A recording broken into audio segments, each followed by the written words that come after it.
Grab your cocoa and brace yourself. What starts as a sweet suburban holiday turns into a snow globe nightmare when one furious Karen clashes with a glitter-drenched tree and an iron-fisted HOA.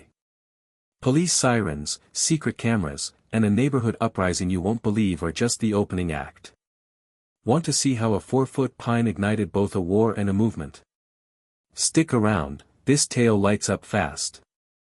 Now, where are you watching from?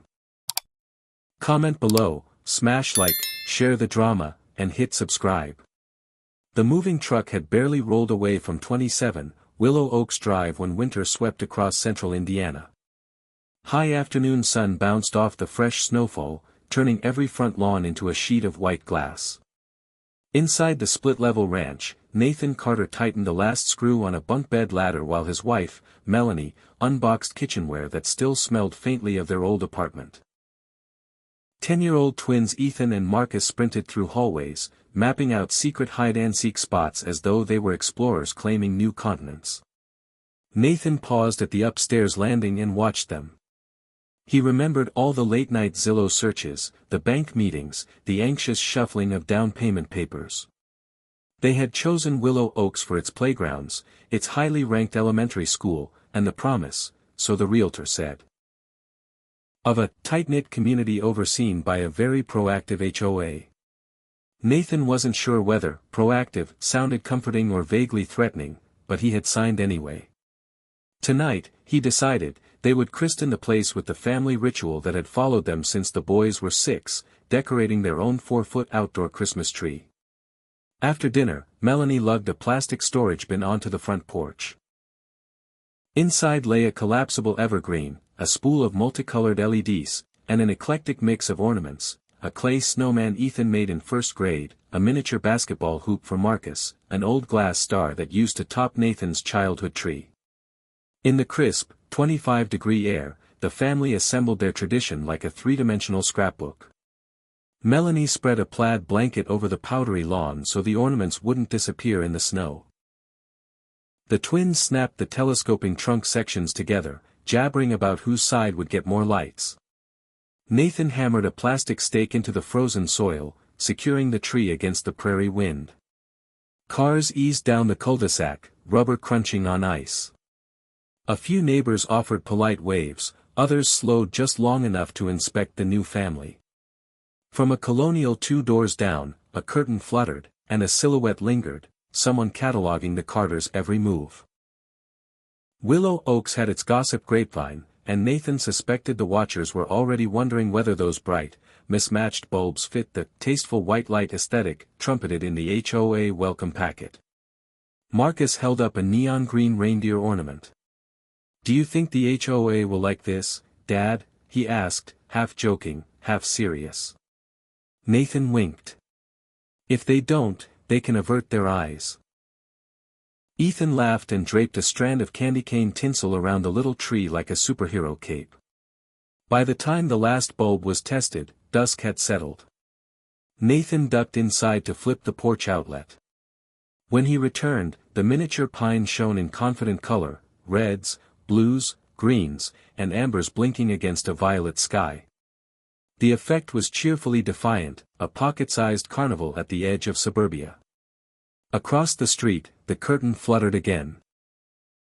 A neighbor's porch light snapped on, and a figure stepped outside, arms folded, gaze fixed on the Carters' handiwork. Melanie whispered, "Looks like we've attracted a midnight critic. Maybe a neighborhood Karen in the making." Nathan exhaled a plume of steam and slipped an arm around her shoulders. "Let them stare," he murmured. "This little tree isn't going anywhere." The cold Sunday morning after the Carters' miniature pine first twinkled, Willow Oaks slept beneath a fresh dusting of snow. Melanie was inside hunting for the cinnamon jar, the twins were still in pajama-clad orbit around a Lego city, and Nathan, armed with a mug of coffee, stepped onto the porch to admire the overnight scene. The 4-foot tree glowed like a gemstone against all that white, every bulb a stubborn refusal to be dull. He had taken only one sip when he heard it, a brittle voice barking across the lawn. "Take those down." Nathan's gaze followed the sound. There, striding across the street, came the silhouette that had watched them last night, Mrs. Loretta Carver. In daylight she looked mid-60s, with frosted hair sculpted like a news anchor's and a mink collar coat impossible to miss. Her gloved fist clutched a folded HOA newsletter, the headline, Guidelines for Tasteful Festive Lighting, flapped in the breeze as if applauding her entrance. Nathan descended the porch steps, meeting her near the curb. "Good morning," he offered. "Mrs. Carver ignored the greeting. "Willow Oaks has standards, Mr. Carter." "Nathan Carter." "Mr. Carter, we use warm white C9 bulbs on rooflines and discreet wreaths on doors." "We do not," she pointed an accusing finger at the boy's tree, "put clown lights in the middle of the yard like a roadside carnival." Behind Nathan, the front door squeaked. Melanie stepped out, arms folded against the chill. Ethan and Marcus peeked from behind her like parakeets sensing a hawk. "Those are our family ornaments," Melanie said evenly. "We're well within the HOA wattage limit." "Ma'am," Nathan added, "you're welcome to share any written rules you think we're violating. But right now you're on our property, and I'm asking you to lower your voice around my children." Mrs. Carver marched straight past him, heels crunching on snow, and stopped 2 feet from the tree. Up close, its candy-colored glow reflected in her sunglasses, making her lenses flicker red, green, and blue like a malfunctioning police light. "These," she declared, seizing a neon reindeer ornament between thumb and forefinger, "are an eyesore. Take them off or the HOA will fine you." Marcus gasped. Ethan instinctively stepped forward until Nathan placed a calming hand on his shoulder. "That's enough," Nathan said, voice low. "Step back onto the sidewalk, please." Instead, she yanked out her phone. "I'm documenting this." The screen angled toward the tree, then toward the children, then back again. Melanie's cheeks flushed. "You do not have permission to film our sons." Loretta smirked. "Public record." "This is private property," Nathan replied, pulse kicking up a notch. "Put the phone away and leave." When she didn't move, he reached out, gently, placing 2 fingers on her coat sleeve to guide her off the lawn. The moment his hand touched fabric, Mrs. Carver staggered sideways like a vaudeville actor, flinging her arms wide. "He assaulted me." Her shriek shattered the peaceful morning.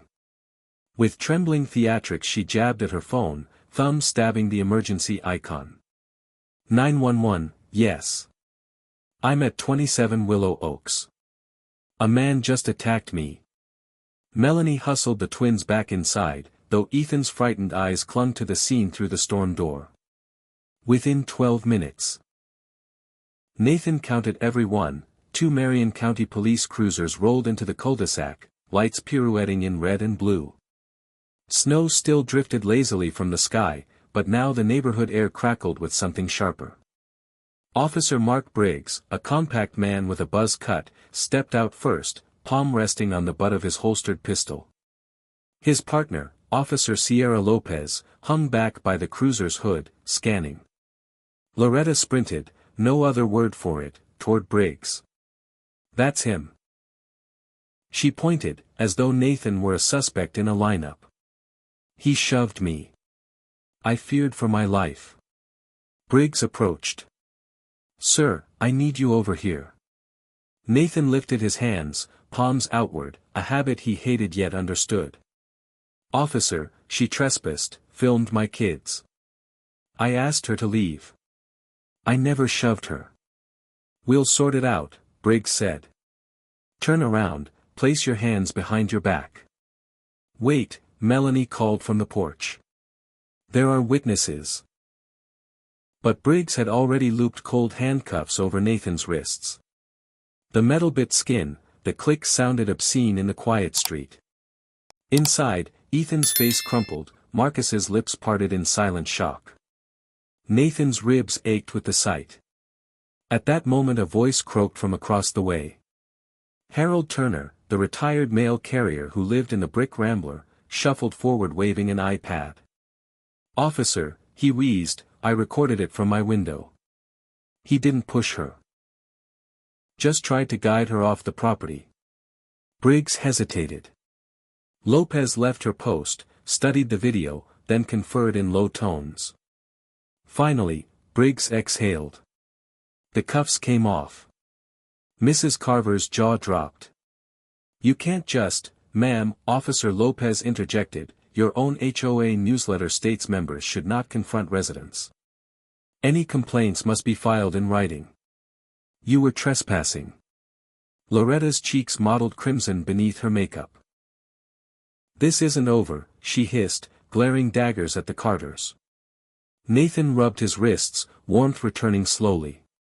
"It is for today."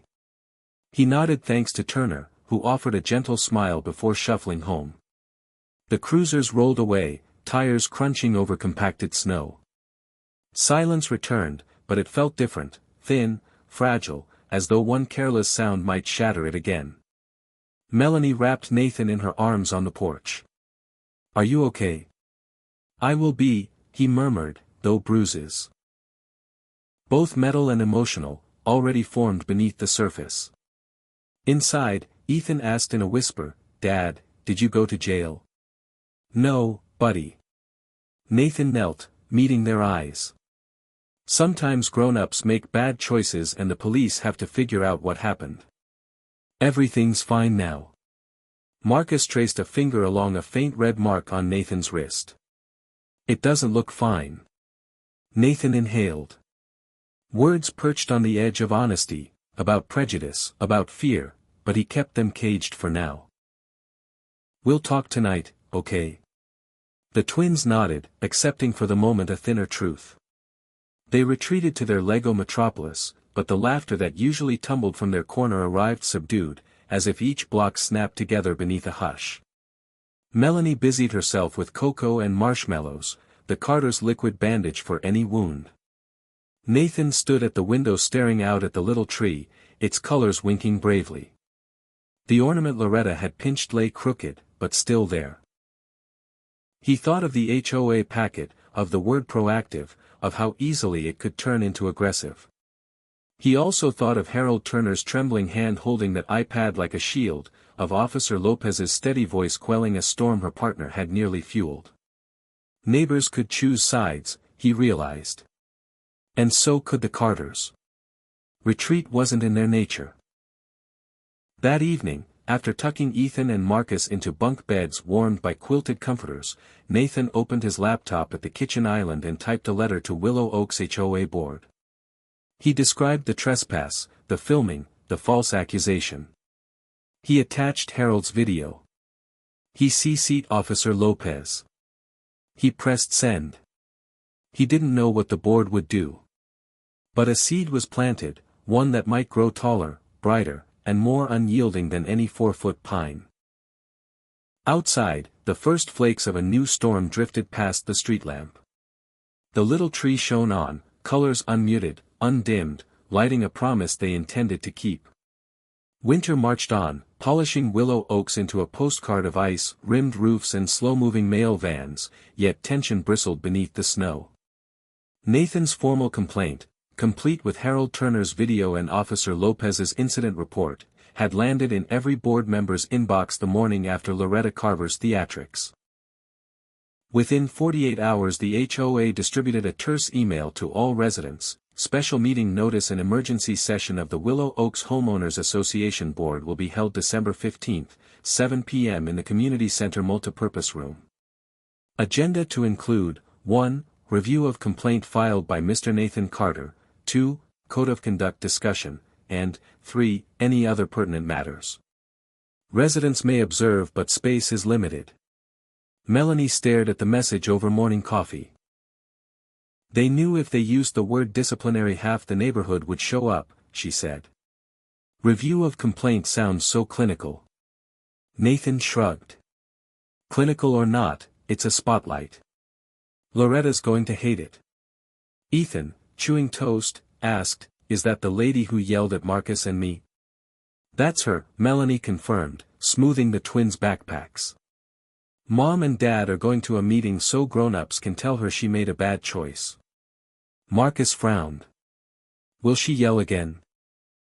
Not with half the subdivision watching, Nathan assured him, hoping he was right. An unlikely coalition. The days leading up to December 15 felt like rehearsal for an unplanned play.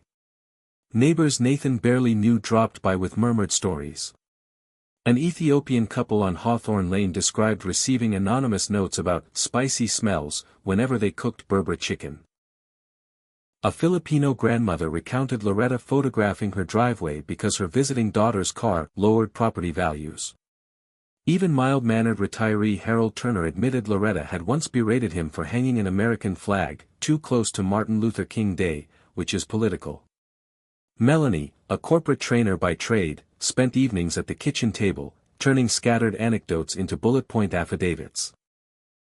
Facts first, feelings second, she reminded each nervous neighbor who arrived holding shaky printouts or half-filled notebooks. By Sunday night she had assembled a tidy packet, 6 written statements, 2 smartphone videos, and 1 spreadsheet of repeated, courtesy violation notices, all bearing Loretta Carver's digital signature. "It's more than a complaint now," she told Nathan, tapping the cover. "It's a dossier." Snow globe diplomacy. December 15 dawned brittle and bright. A lake-effect snow squall barreled east, dusting driveways in fresh powder by late afternoon. At 6:30 the Carters bundled up, Nathan in his navy pea coat, Melanie in a wool wrap, Harold Turner in a rumpled parka, then trudged the 3 blocks to the community center. Others joined the slow procession, the Rodriguezes from Sycamore Circle, Ms. Rosario from Spruce Court, then Gwynns with their teenage daughter translating legalese at every stoplight. The multipurpose room, usually reserved for Tai Chi classes, resembled a snow globe shaken too hard, coats draped over folding chairs, breath fogging in the underheated air, neighbors whispering in hushed clusters. At the front, 5 HOA directors sat behind a plastic-skirted table.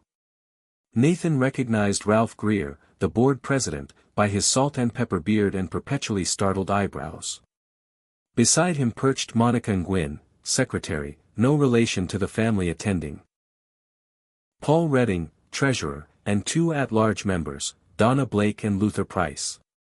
An empty chair waited at the far end, that, of course, for Loretta Carver. 7:01. The metal door swung open like a cymbal crash. Loretta swept in wearing a scarlet wool suit that glared against the room's beige walls. She scanned the crowd, more than 30 residents, her expression a frozen cocktail of outrage and disbelief, then planted herself in the vacant seat with a tight smile. "President Greer," she said, without waiting to be recognized, "I move that we postpone any public discussion of private grievances until the January meeting. The weather is poor and this turnout is clearly orchestrated." Greer cleared his throat. Motion noted. The chair declines. Meeting called to order. A collective rustle of satisfaction drifted through the audience. Reading of the complaint. Greer adjusted his reading glasses. Item 1, Review of complaint filed by Mr. Nathan Carter regarding an incident of December 6 involving Ms. Loretta Carver, our exterior standards liaison. Mr. Carter, would you summarize? Nathan rose. Every eye pivoted to him, some sympathetic, some curious, a few wary. He inhaled, steadying his voice. On December 6 my sons, age 10, were decorating a small tree on our front lawn. Ms. Carver entered our property uninvited, disparaged their decorations, filmed them without permission, and refused to leave when asked. When I attempted to guide her back to the sidewalk, she claimed assault and called 911, resulting in my handcuffing before exonerating evidence was reviewed. Officer Lopez's report, Harold Turner's video, and 6 resident statements describe similar patterns of harassment. He held up Melanie's neat dossier. Monica Nguyen accepted it, fanning the pages for the record. Greer turned to Loretta. Ms. Carver, your response? She offered a condescending tilt of the head. I was enforcing our covenants, conditions, and restrictions. Section 3, Paragraph B, holiday decor must complement the community's upscale aesthetic. Multicolored blinkers do not complement. Furthermore, unsupervised minors, Nathan interjected, I was on the porch. My wife was inside. Loretta ignored him. May endanger themselves with outdoor electricity. I exercise due diligence. As to the alleged harassment, residents sometimes confuse necessary oversight with aggression. Murmurs of dissent rippled from the back row. Exhibit A, Exhibit B, and a surprise, let's review the video, Treasurer Paul Redding suggested. Monica wheeled a projector cart forward, dimmed the overhead fluorescence, and tapped the play icon.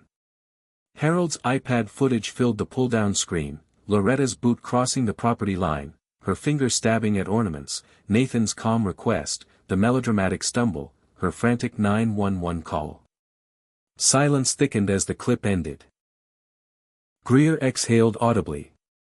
Thank you, Mr. Carter, Mr. Turner. Ms. Carver, that appears contradictory to your written account. Loretta's lips tightened.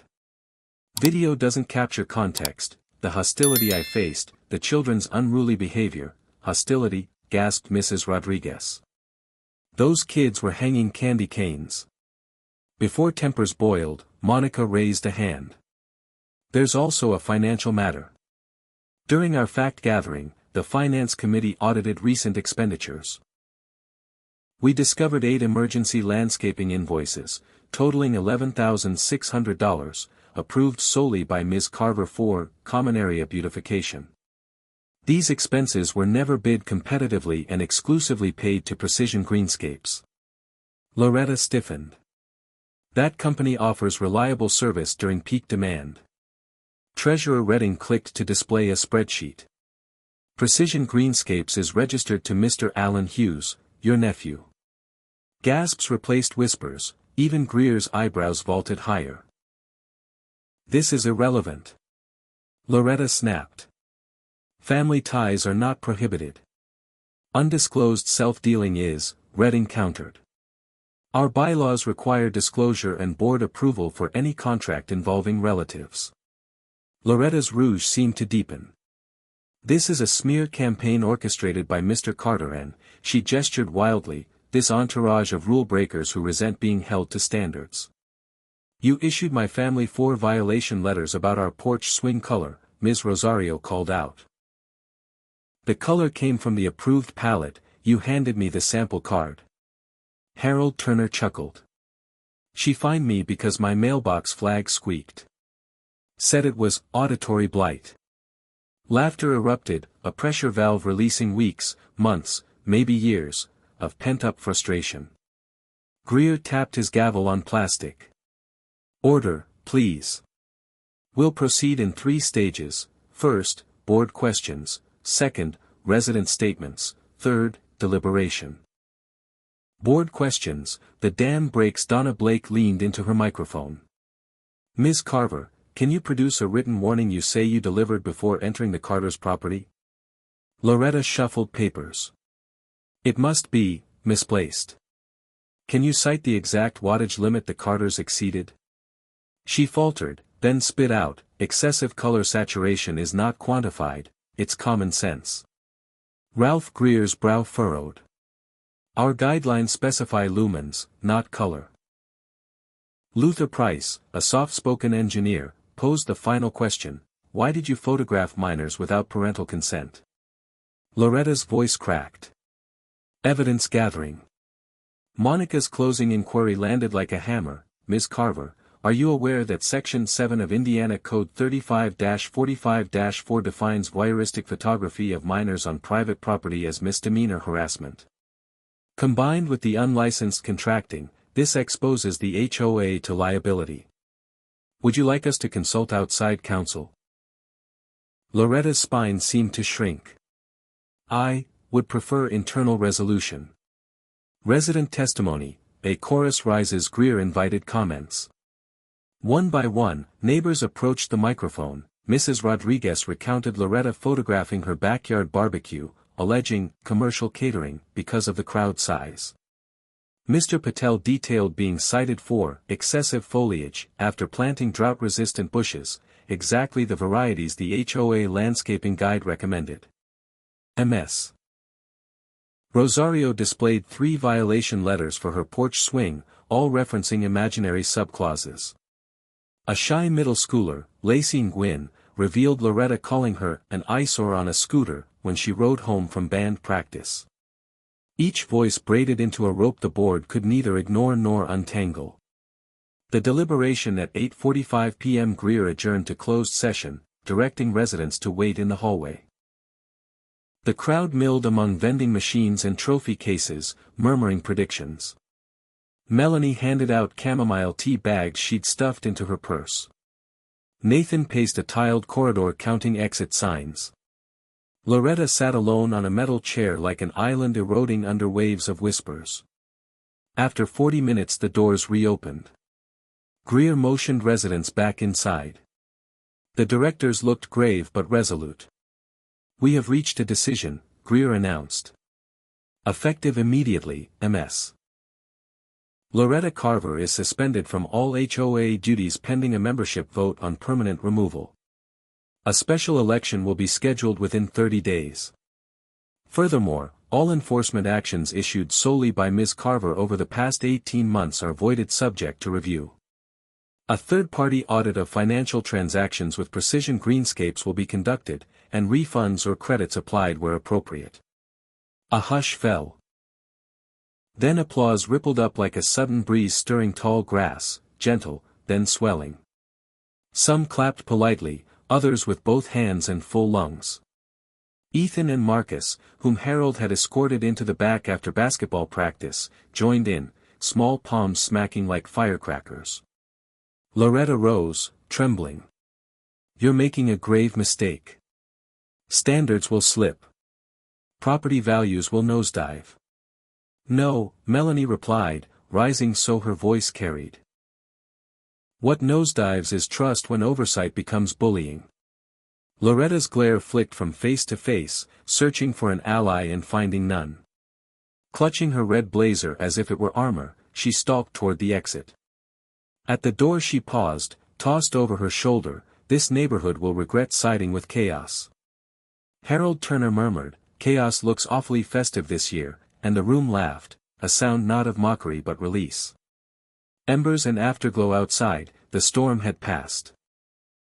Streetlights glittered on fresh powder, casting willow branch shadows onto pristine drift.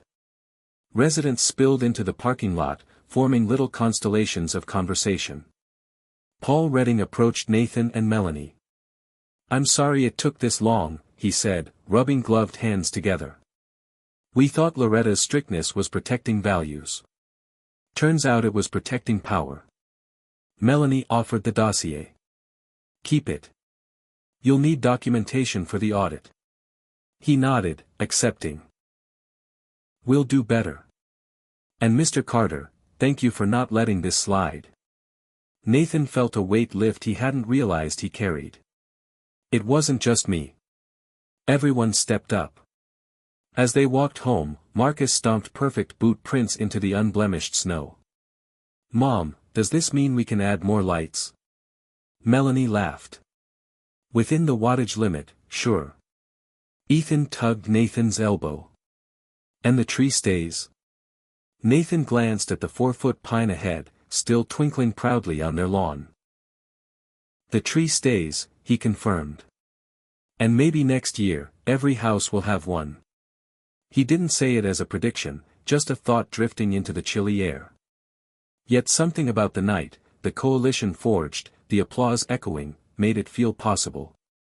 Under a sky dusted with stars and powdered sugar snow, Willow Oak seemed new again, a neighborhood learning how to glow without burning anyone, how to shine without casting shadows on its own children.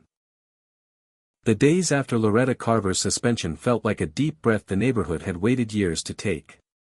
Porch lights glowed warmer, children played street hockey without sidelong glances, and Melanie's phone pinged with group texts titled Willow Oak's Watch and Cookie Swap vs. Carver Chaos. Yet under that surface calm, an undertow tugged at the Carters' peace of mind, subtle, insistent, cold as February ice. 1. Winter break unease. School dismissed for winter vacation on December 21st. Ethan and Marcus bounded home with crayon-splattered cards and half-eaten gingerbread men. Nathan greeted them at the door, shooing melting snow from their boots. 2 weeks of freedom, he joked. Who schedules Dad's sanity first? Snow Fort. Ethan proclaimed, waving a worksheet he'd repurposed into architectural blueprints. Marcus seconded the motion, already piling gloves atop the hall table.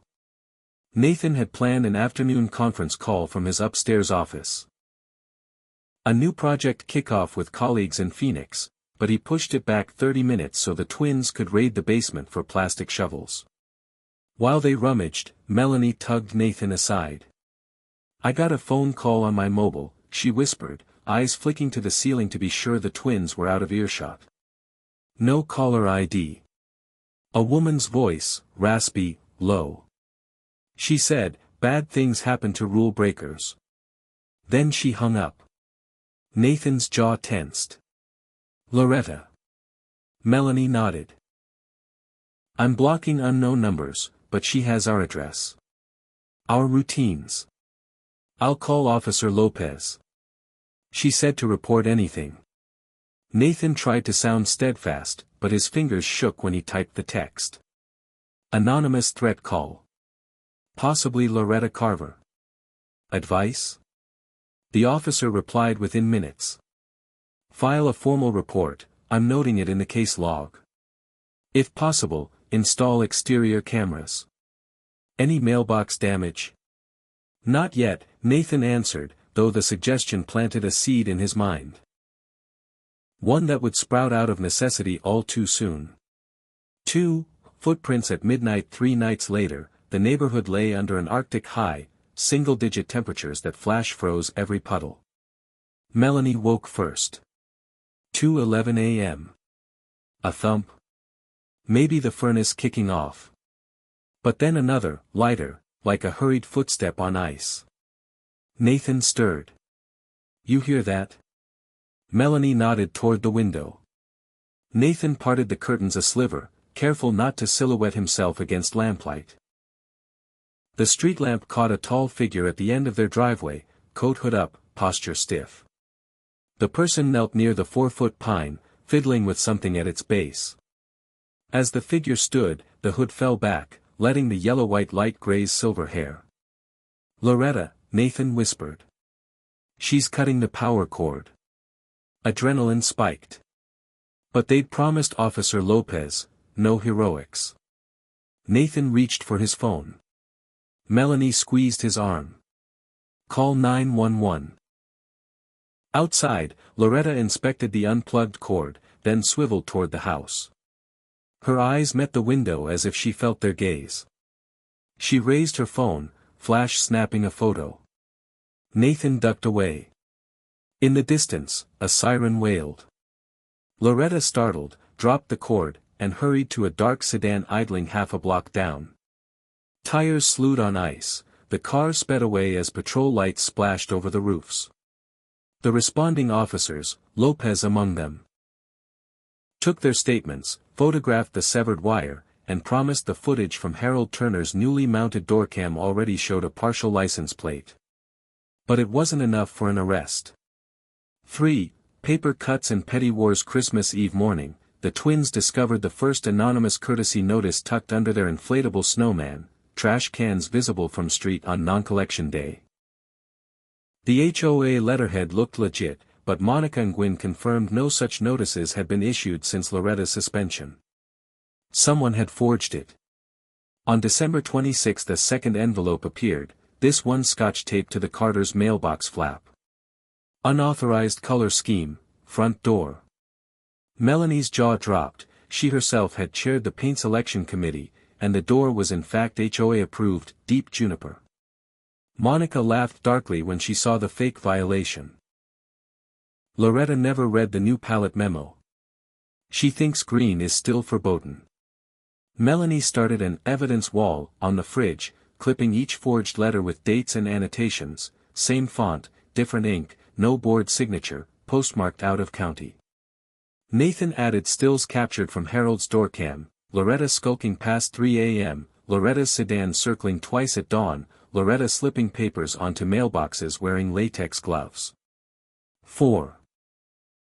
The alley standoff New Year's Eve, Ethan and Marcus invited their classmates, twins Liam and Lucas Murphy, for backyard touch football. Melanie set out thermoses of cocoa, Nathan shoveled fresh paths through ankle-deep powder. Mid-game, shrill words sliced the frosty air. Nathan rounded the corner to see Loretta perched on the alley sidewalk behind their fence, cell phone angled at the boys. Noise violation, she hissed, thumbs dancing across the screen. For screaming brats at 2:45 p.m. I have decibel readings. Nathan's vision tunneled. Ma'am, step away. You're harassing children and trespassing on easement property. Loretta smirked. Public right-of-way, Mr. Carter. Learn your plats. He raised his phone. Recording. Please state your name for the record. Loretta's eyes narrowed. She barked a slur, yard apes, so vile Nathan's cheeks burned in the icy wind. Ethan froze mid-pass, Marcus dropped the football. Nathan spoke evenly, the way one speaks to a growling dog. Leave, or I call the police. Again. We have a restraining order within 100 feet. Loretta measured the distance with mocking exaggeration, heel-to-toe steps back toward her sedan. At exactly the property line she pivoted. Enjoy the holiday, rule-breaker, she sneered, then drove off. Nathan filed a supplemental police report, video attached. Officer Lopez called that night. Judge signed an amended order, 300-foot radius. She violates it, she's in cuffs. Relief mingled with dread. Violators didn't always care about paperwork. 5. Camera roll and countermeasures. First week of January, a tech crew installed 4 motion-activated cameras around the Carter home, front porch, driveway, alley fence, and backyard gate. Harold Turner, newly minted as neighborhood watch captain, pooled donations for a communal camera fund. Within days, 8 houses glinted with little black rectangles beneath rooflines. The system paid off quickly. January 9, 1:18 a.m. Backyard cam captured Loretta cutting across the snow, slipping a manila envelope through the dog door they'd never used. Footprints proved it. Inside the envelope, a typewritten note. Rules matter. You people don't belong. Officer Lopez arrived, evidence bag ready. This is criminal harassment, she said, voice tight. We'll push for charges. Yet until Loretta did something violent, prosecutors hesitated. 6. The HOA special election. Mid-January, Monica and Gwyn organized a special election to fill Loretta's vacant board seat. Flyers reading your voice, your street appeared on every door. Nathan mulled running, Melanie encouraged him. You already wrote half the bylaws over coffee, she teased. But Nathan feared it looked vengeful. Instead, he nominated Monica's husband, Kevin, a calm-headed civil engineer.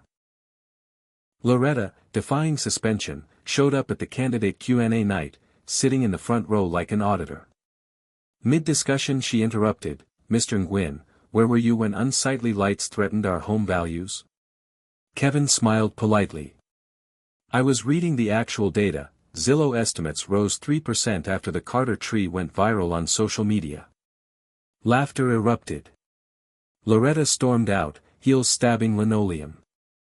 Ethan whispered to Marcus, boss-level rage quit.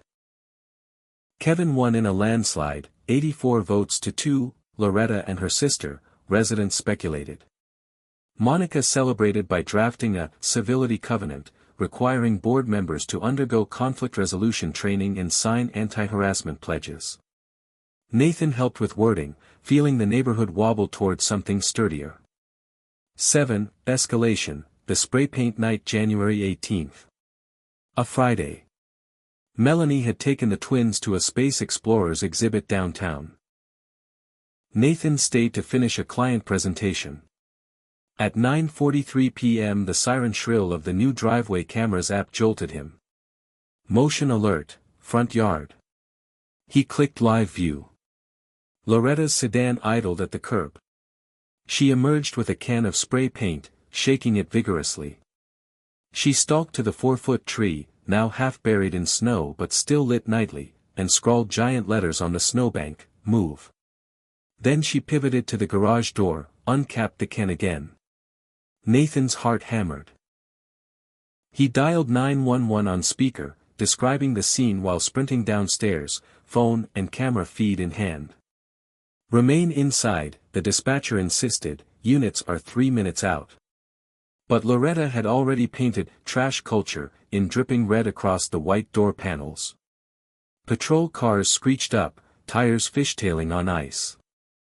Officers swarmed. Loretta tried to flee but slipped, arms pinwheeling, one boot skidding under the sedan. 2 officers cuffed her amid a flurry of breath vapor and slushy spray paint. Nathan recorded everything from the porch, adrenaline shaking his grip. Lopez arrived moments later, nodding grimly. "This time we have felony vandalism and hate crime enhancements. Cameras, eyewitness, you did exactly right." 8. Fallout news of the arrest rippled through Willow Oaks like a thaw. By dawn, neighbors formed an impromptu cleanup brigade. Harold brought a power washer, Ms. Rosario provided solvent. Paul Redding fetched donuts. They scoured red slurs from white panels, working until knuckles cracked in the wind. Ethan and Marcus returned from the museum to find 20 adults in their driveway, laughter and steam mixing with gasoline fumes from the washer. "Why are they helping?" Marcus asked. "Because that's what real neighbors do," Melanie said, voice thick. That afternoon, Monica called an emergency board session. They voted to request a restraining order blocking Loretta from re-entering Willow Oaks pending trial. Kevin drafted a statement for local media: "Hate has no zip code exemption." 9. The Unity Tree Movement, seeded, that weekend, small artificial pines, some identical to the Carters, others homemade, sprang up in yard after yard. Ms. Rosario's glowed pastel pink, the Rodriguez's wrapped theirs in lucha libre ribbons, Harold's tree sported miniature mailboxes painted flag up. A sign stuck in his snowbank read "Solidarity Evergreen." Ethan counted 13 trees on their block alone. Marcus suggested making a paper snowflake star for each new tree. Melanie bought glitter in bulk. By Sunday night, 32 glitter stars gleamed across lawns like icy fireflies. 10. Court, cameras, and calm before the next storm. On January 25, Loretta appeared for arraignment via video link, ankle brace visible below the frame. She pleaded not guilty, bail was set high. Prosecutors cited the camera footage, the hate speech graffiti, the restraining order violation. Local TV covered it. A reporter asked, "Ms. Carver, do you regret targeting the Carter family?" Loretta's attorney muttered, "No comment," and terminated the feed. Nathan watched from home, mixed feelings swirling. Relief, certainly. But also a deeper ache, that a neighbor could metastasize into such malice. Melanie sensed the storm in him and said, "Sometimes you have to lance an infection before healing can start." He nodded, though the wound still throbbed. February arrived pale and bright. Snowpacks receded, Unity trees remained. The twins sled with Lucas and Liam Murphy, their laughter finally ringing carefree. Nathan joined Kevin on a subcommittee to revise holiday lighting guidelines, turning pages Loretta had weaponized into a new charter of inclusion. Any decor is welcome if safely installed, color, culture, and creativity encouraged. Yet even as policy bent toward light, Nathan couldn't shake the feeling of eyes in shadow, of a story not quite finished, a chapter waiting at page's edge. Winter had broken open secrets, but spring would test whether seeds of solidarity could outgrow roots of hate. The arrest of Loretta Carver on that frigid January night did not end the story. It only shifted the battlefield from driveways and snowbanks to courtrooms, boardrooms, and living room conversations no camera could capture. For the Carters, and for Willow Oaks, the weeks that followed felt like the hush after a blizzard, when every branch is weighted with silence yet every drip foretells the coming melt. One court calendars and telltale silence. 2 days after the spray paint incident, Officer Sierra Lopez phoned Nathan while he shopped for milk. Loretta's bond hearing just wrapped, she said. Judge set bail at $50,000. Her attorney argued she's a pillar of the community. We countered with 5 videos and a hate crime enhancement. She's staying put, for now. That night, Melanie placed a red pushpin on the family's fridge map. Court, February 14, 9 a.m. Ethan and Marcus decorated the pin with a marker heart. Valentine's Day, they noted, but the irony was thin comfort. The boys asked whether Ms. Carver would apologize. Nathan, searching for truth gentler than reality, answered, the judge will tell her what's fair. 2 snowmen and news crews. By early February, Willow Oaks resembled a festival ground. Unity trees dotted nearly every yard, some still plastic, others carved from pallets, one sculpted entirely from snow. Harold Turner's rust-red mailbox tree sported a knitted scarf. Mrs. Rosario wired hers with battery-powered butterflies. The local ABC affiliate dispatched a cameraman after a photo of the Solidarity Street went viral on Nextdoor. Reporter Alyssa Quinn interviewed Melanie beneath the 4-foot pine now crowned with a fresh glitter star. Why keep the tree up after Christmas? Quinn asked. Melanie glanced at her son skating on the cul-de-sac. Because belonging isn't seasonal, she replied. The segment aired that evening, closing with Quinn's line, hate may knock on any door, but in Willow Oaks, unity answers. 3 HOA rewired on February 7. The newly configured HOA board, President Ralph Greer, Secretary Monica Nguyen, Treasurer Paul Redding, at-large members Donna Blake and Luther Price, plus engineer Kevin Nguyen, convened to finalize 2 policy overhauls. Civility Covenant. All board members must complete 8 hours of conflict resolution training and sign a zero-tolerance harassment pledge. Holiday and cultural decor addendum. Color, culture, and creativity are encouraged. Enforcement limited to bona fide safety hazards. The vote was unanimous. Monica slid copies to Nathan and Melanie, who attended as resident observers. We'd like you on the compliance committee, she told Nathan afterward. Nathan hesitated. Paperwork wasn't his passion, but Melanie nudged him. You already rewrote half the bylaws in our kitchen, she whispered. For Valentine's Day. A plea in place of flowers. On February 14, the same courthouse steps that once hosted anti-tax protests hosted Willow Oaks neighbors in mittens and solidarity scarves. Inside, Loretta appeared via video, jail jumpsuit replaced by a gray suit but still wearing the ankle brace that had become a meme in neighborhood group chats. Her attorney floated a plea: criminal mischief, vandalism, civil rights intimidation, no hate crime label but heavy restitution and supervised probation. Prosecutor Randall Kessler countered, demanding a 2-year ban from re-entering Willow Oaks.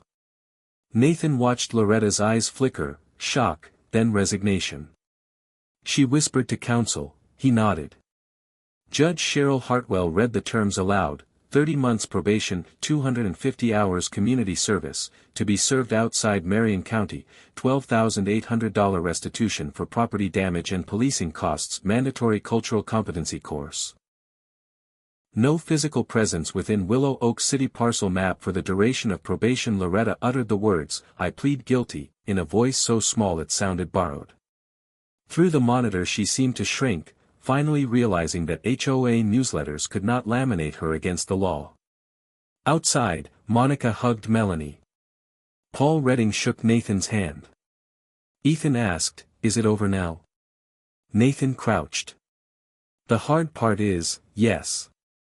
The healing part, we keep working on. 5A house sold, a space to fill. March winds blew away the last dirty snow. A real estate sign sprouted on Loretta's lawn, for sale, court ordered. Weekend traffic nosed past like tourists at a crime museum, but the property languished until the first open house day when Dr. Samir Patel and husband Luis Santos made an offer. We heard mutual support is a Willow Oaks specialty, Dr. Patel told Melanie while measuring the driveway for a basketball hoop. The closing date, April 12. Felt like exhaling. Nathan grilled burgers that evening, inviting the Patels and half the block. Marcus taught their beagle, Comet, to catch snowmelt droplets. Ethan presented Dr. Patel with a hand-drawn welcome home poster depicting Unity trees blasting lasers at a cartoon Karen.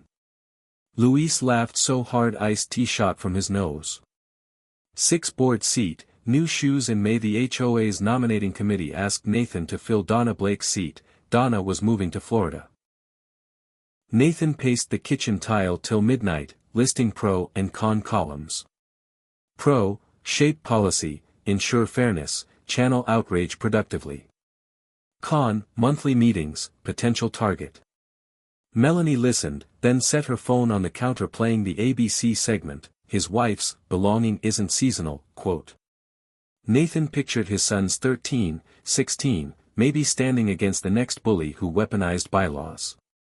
He called Monica. I'll do it.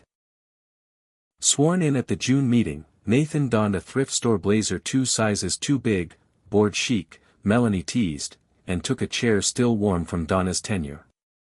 First agenda item, adopt the Unity Tree program as an annual event, with guidelines for eco-friendly LEDs and optional charity tie-ins. Second item, approve a $2,000 budget to upgrade Harold Turner's Doorcam initiative into a permanent neighborhood security cooperative. Both motions passed 6-0. 7 Summer seeds. July brought cicadas and progress. HOA emails turned from disputes to potlucks.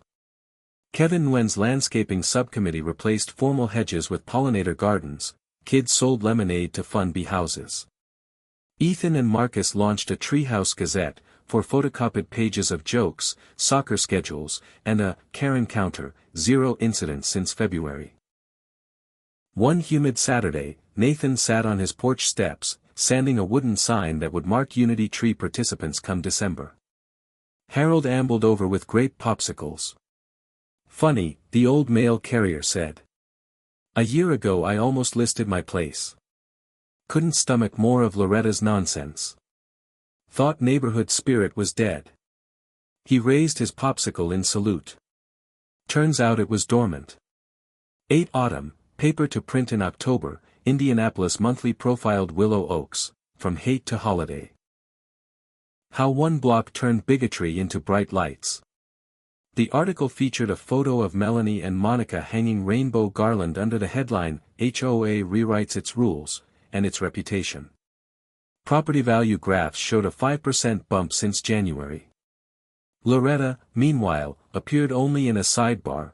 Former board member completes first 40 hours of service painting over graffiti in Stark County. The reporter noted she declined comment.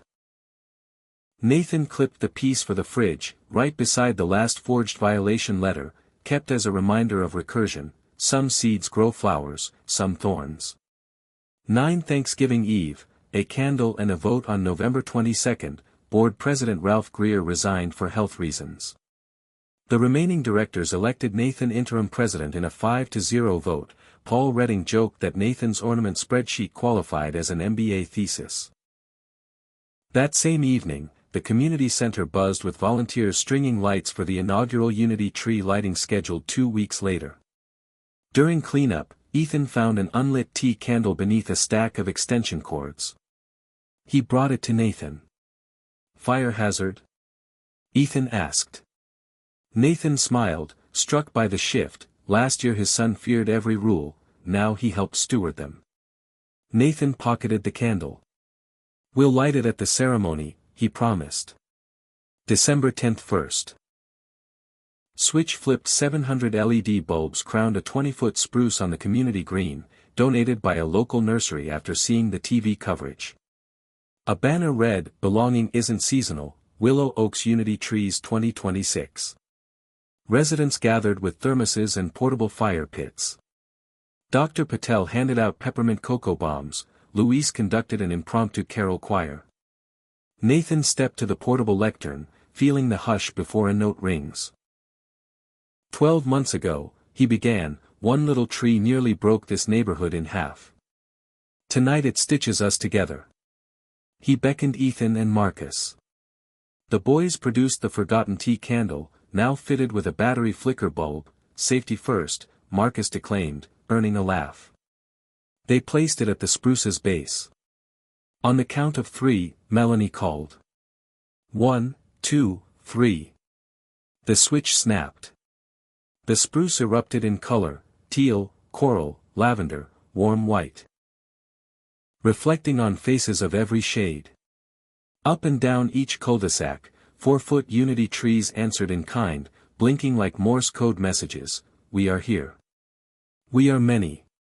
We belong." Ethan tugged Nathan's coat. "Is it over now?" Nathan wrapped an arm around both twins, eyes misting in the electric glow. "Not over," he said.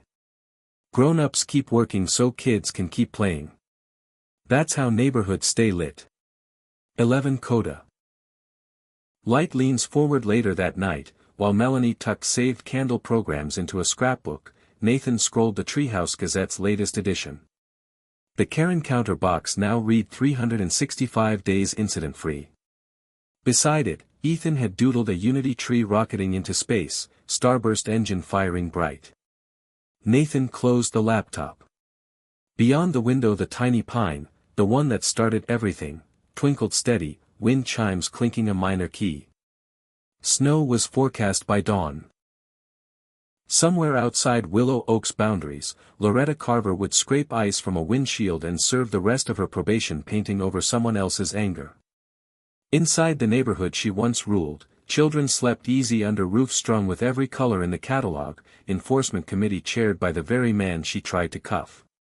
Light, Nathan realized, isn't the opposite of darkness, it's what darkness unknots inside us when we refuse to dim.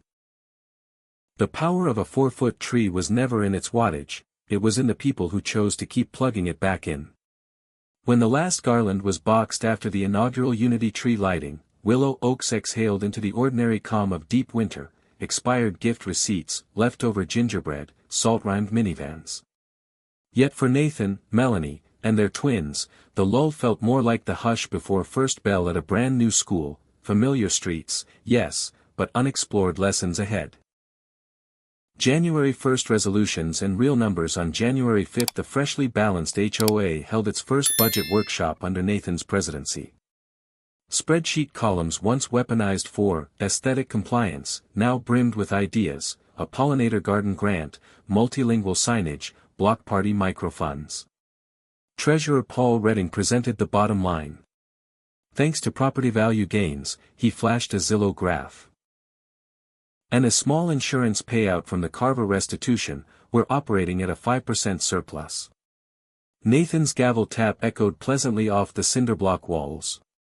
Motion to create a community inclusion fund, $2,000 seed money, to back neighbor-led projects that foster connection.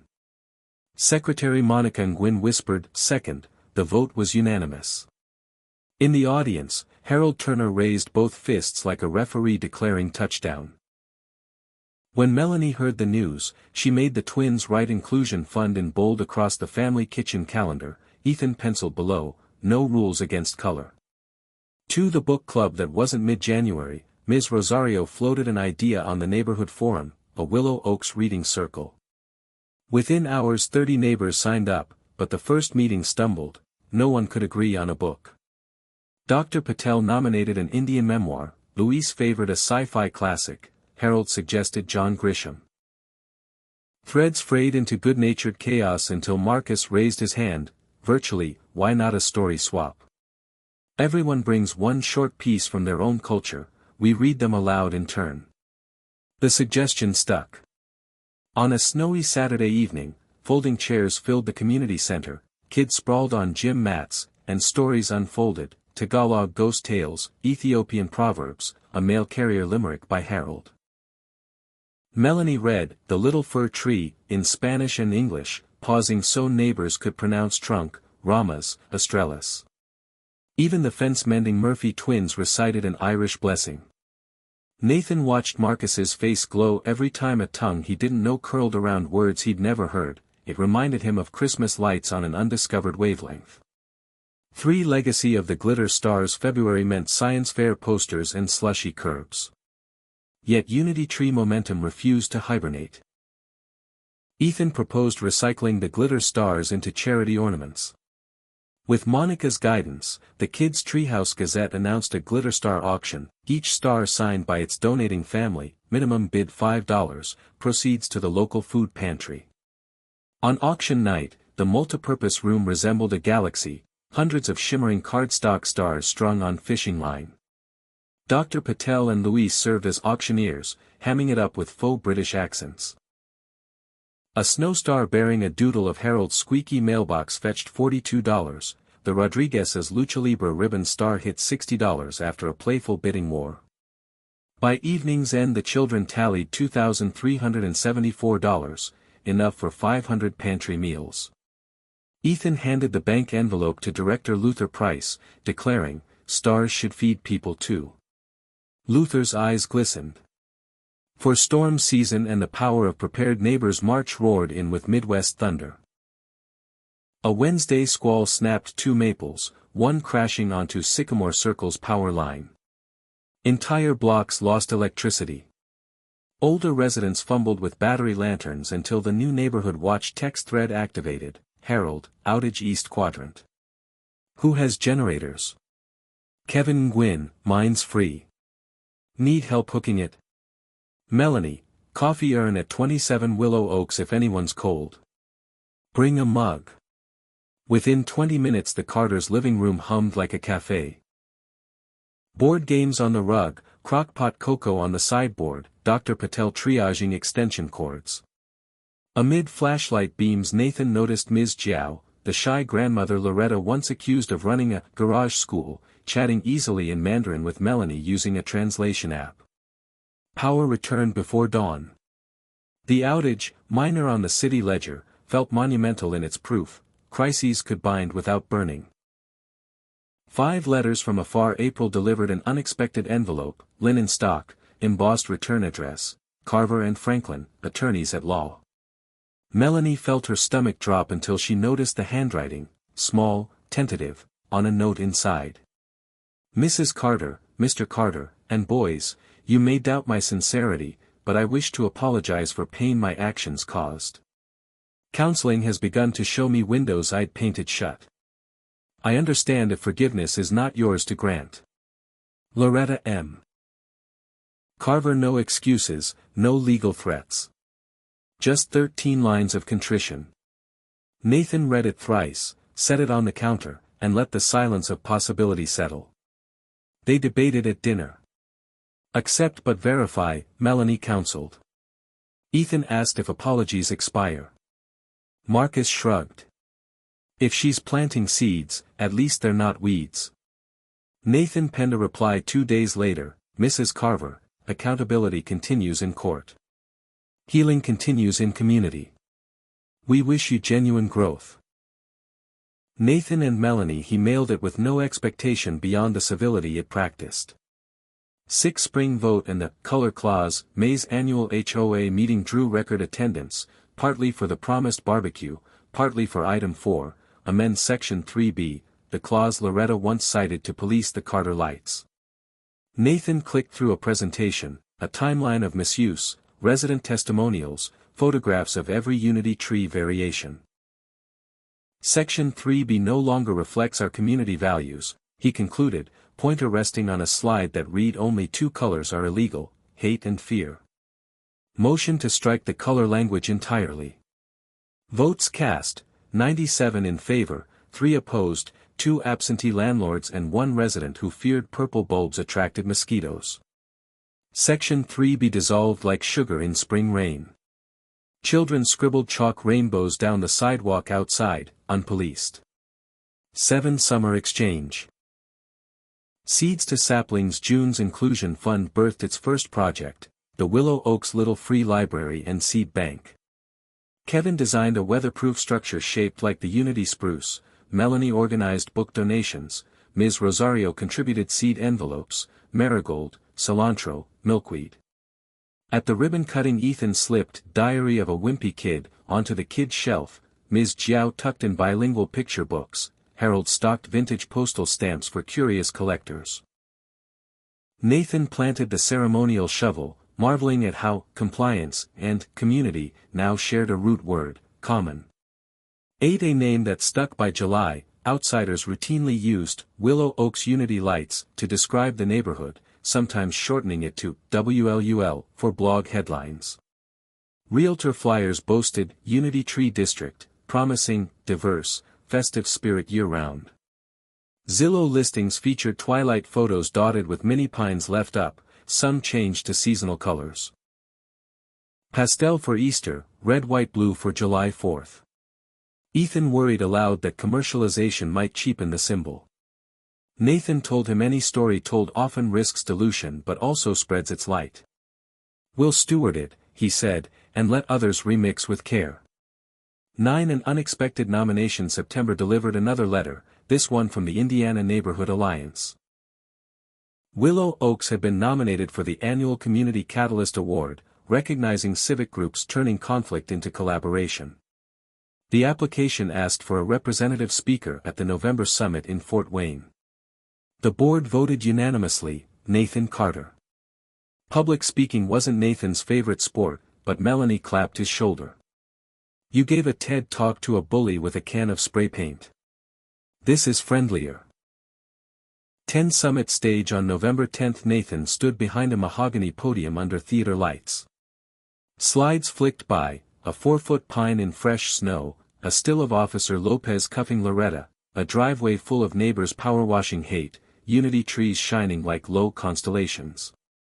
"We didn't fight darkness with bigger flashlights," he said, voice steadier than expected. "We handed out batteries, showed folks where the switch was." Applause thundered. Willow Oaks won the award. An etched glass globe the twins later turned into a nightlight by propping it above a phone flashlight. December 11 again, anniversary of the tree. 12 months after Melanie first whispered about a midnight critic, Willow Oaks prepared for the second annual Unity tree lighting. This year Dr. Patel devised a solar power array, Luis choreographed a drone photography session, Ms. Jiao taught the kids to fold origami stars. On December 1 the spruce's lights pulsed on to a drumbeat arrangement of carols, drones buzzing overhead capturing aerial geometry, one massive star radiating from the central tree down to glowing 4-footers on each cul-de-sac. ABC sent Alyssa Quinn again, dubbing the display, "The Northern Lights of Suburbia." After the countdown, Nathan knelt beside Melanie among the crowd warmth, snowflakes spiraling in spotlight beams. Ethan flipped to page 4 of the Treehouse Gazette. The Karen counter now reads 730 days incident-free. A footnote in Marcus's handwriting added +3 phone calls, but we grew from them. 12 Epilogue, light doesn't retire. Late that night, after cocoa mugs rinsed and drones docked, Nathan stepped onto the porch alone. The tiny original pine, weather faded but wired with fresh LEDs, shone softly. He recalled its first glow, the fear taste in his mouth when Loretta's voice cracked the air, the click of handcuffs, the hush of snow-swallowing sirens. A breeze lifted, making the lights blink as if nodding. Nathan whispered a thought, half prayer, half promise, "Let this never become furniture, always a story." Behind him, the door opened. Melanie, wrapped in a quilt, handed him the glass globe nightlight. "Kids fell asleep holding this," she said. "Thought you might like first shift." Nathan placed the globe at the tiny tree's base. LEDs refracted, casting dancing rainbows across the snow. 2 years ago, a 4-foot pine had been an afterthought tradition. Now it was a compass, pointing ordinary people toward extraordinary choices. Neighborhoods, Nathan realized, are less about the fences that mark property than the lines we erase between hearts. And light, whether from a bulb, a story, or a cracked soul learning to apologize, has one job: keep traveling forward. He slipped his hand into Melanie's, and together they watched color ripple down Willow Oaks Drive, threading through every yard, every door, every life willing to claim it.